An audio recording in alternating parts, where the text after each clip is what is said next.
What's up, broomheads? I'm Big Doggy Child's Danny O'Dwyer with another Bottomshelf beer review. And this time, I'll be reviewing LaBatt Blue. Wanna get drunk but don't have the money? Well, Danny's gonna show you how. Wanna get drunk and want something funny?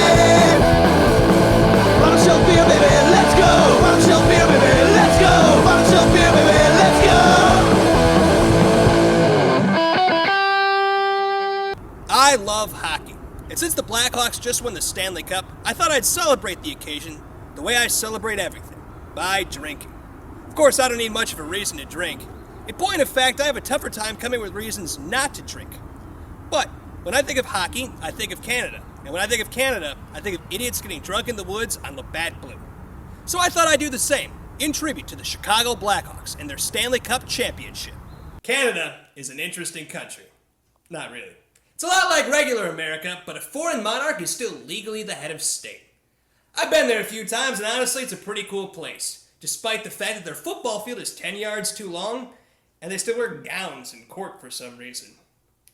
In genre fiction, the frigid Northlands are typically the domain of half-human barbarians, but Canada is just full of guys in flannel shirts, like a less hip version of Seattle. And while Canadians might be half-human, they're more like Cylons. They seem completely normal until it's too late. In fact, people as normal seeming as Sarah Chalk, Todd McFarlane, Kobe Smulders, Shanae Grimes, Dave Foley, Bronco Nagurski, Mike Myers, Leslie Nielsen, Peter Jennings, Michael Ironside, William Shatner, and Dan Aykroyd all hail from the Great White North. So I alluded to in the introduction, the most popular sport in Canada is ice hockey, which is understandable. Hockey combines the grace and majesty of figure skating with people beating the shit out of each other. Even when there aren't any fights, everyone's knocking each other over all the time. We consider the fact that every player is holding a giant stick. It's actually kind of amazing that it only comes to fisticuffs. If I have one criticism of the game, and I do, it would have to be the stupid nicknames. They just add a Y sound or an ER sound at the end of your surname. So if Night Train Lane played hockey, he'd be Laner, and Christian Okoye would be Oki, instead of the motherfucking Nigerian Nightmare. For their sake, maybe it's a good thing black people don't play hockey.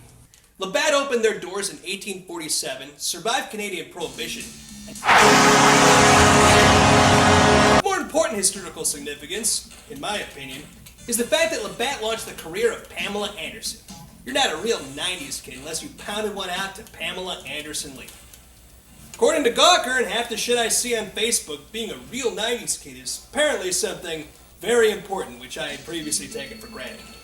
However, I would conject, and I think most psychologists would agree, that what you've been off to says way more about you and the social norms of the time and place you grew up in than whether or not you've seen the commercial for Crossfire. I have. It's great. Pamela Anderson isn't even really my type, but at the time I came of age, her tits were prominently displayed on basic cable and pretty much every magazine cover. LaBatt Blue is 5% alcohol by volume. Fucking choice. It's a little bit better than most domestics, but be warned, the whole bullshit fucking lame-wad conversion stupid metric lame system means you only get 11.5 fluid ounces in a bottle, so you might want to stick to the 12-ounce cans. As far as flavor goes, it's easy to see why LaBatt Blue is the #1 beer in Canada. It's crisp with a slight hint of beer-flavored bitterness. It's a welcome change from the sweet, sour, or just plain watery variety I often end up drinking. In the interest of journalistic integrity, I've drank in a couple of cases of this stuff over the last week or couple days. Who knows? Who can say? The important thing is, I can't recommend this stuff enough. Boom. In conclusion, Canada might not be as good as the United States at fighting wars or keeping French separatists in line, but they make a tasty brew. And I think I'm going to celebrate the end of this review by watching a little barbed wire and drinking an ice-cold LaBatt Blue. Go Hawks, yeah. Fucking A. Bottomshelf beer, baby, let's go! Bottomshelf beer, baby, let's go! Bottomshelf beer, baby, let's go!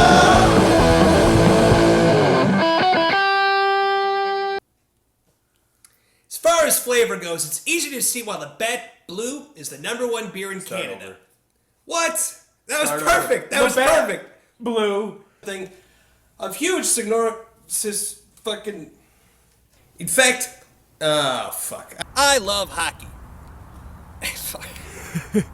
And Canadians my Canadians